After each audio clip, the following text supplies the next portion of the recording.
L'évangile sans piège, je continue par la grâce de Dieu. La deuxième partie. Car nous sommes, 2 Corinthiens chapitre 2 verset 15.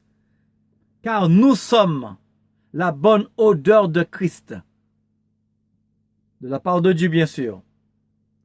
En ceux qui sont sauvés et en ceux qui périssent. À ceux-ci, une odeur mortelle qui les tue. À ceux-là, une odeur vivifiante qui les conduit à la vie. Mais qui est suffisant pour ces choses. Car nous ne falsifions pas la parole de Dieu, comme font plusieurs, mais nous parlons de Christ avec sincérité, comme de la part de Dieu et devant Dieu.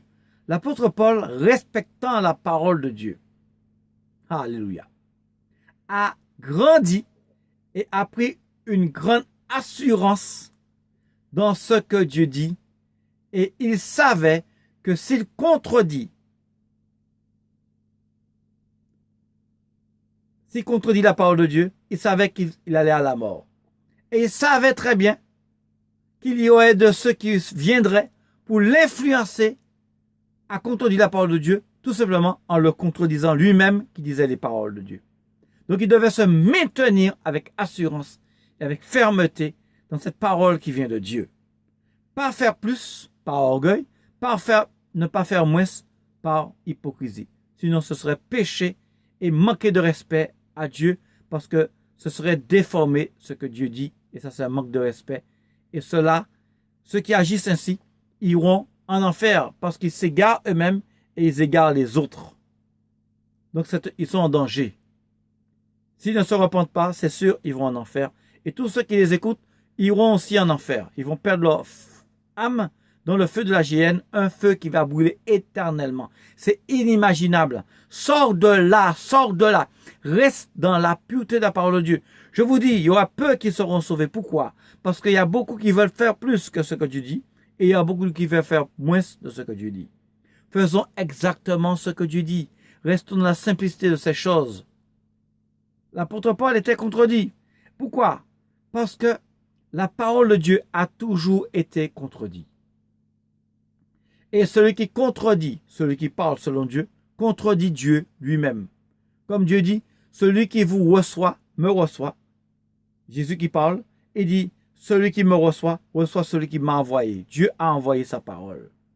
Donc, si nous acceptons la parole de Dieu, sans faire attention à celui qui parle, c'est pas important, ne faites pas attention à moi, regardez dans votre Bible, ce que je vous dis, je vous cite les versets, et vous voyez que je vous ramène toujours à la parole de Dieu pour vous dire simplement, n'importe qui que tu sois, tu m'écoutes, même si tu es musulman, même si tu es avec Bouddha, Krishna, qu'importe, il y a un seul qui te donne la vie aujourd'hui, c'est Jésus. Personne d'autre, personne, ni Krishna, ni Bouddha, ni Marie, ni que tu sois. Je t'ai dit la vérité. Sinon, regarde la parole de Dieu. Où as-tu vu que quelqu'un d'autre comme Jésus? La Bible dit, il n'y a de salut en aucun autre. Jésus seul qui donne la vie éternelle. Alléluia. Dans Matthieu chapitre 5, verset 18, voilà encore un autre verset qui est pour moi et pour toi aussi, je vais partager avec toi. Car je vous dis en vérité que jusqu'à ce que le ciel et la terre soient passés, un seul iota ou un seul trait de lettre ne passera point, que toutes ces choses ne soient faites. On ne peut rien changer à ce qui est écrit dans la parole de Dieu, car tout ce qui est écrit dans la parole de Dieu s'accomplira. Celui qui prêche la parole de Dieu doit dire exactement ce qui est écrit.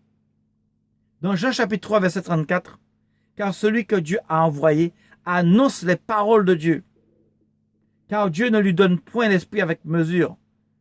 Celui que Dieu envoie ne doit pas déformer la parole de Dieu. Il doit annoncer l'exactitude de la parole de Dieu. Celui qui dit ce qui est écrit et qui explique les Écritures ne doit pas se servir de ce qui est écrit pour arriver à ses fins ou à ses convictions personnelles.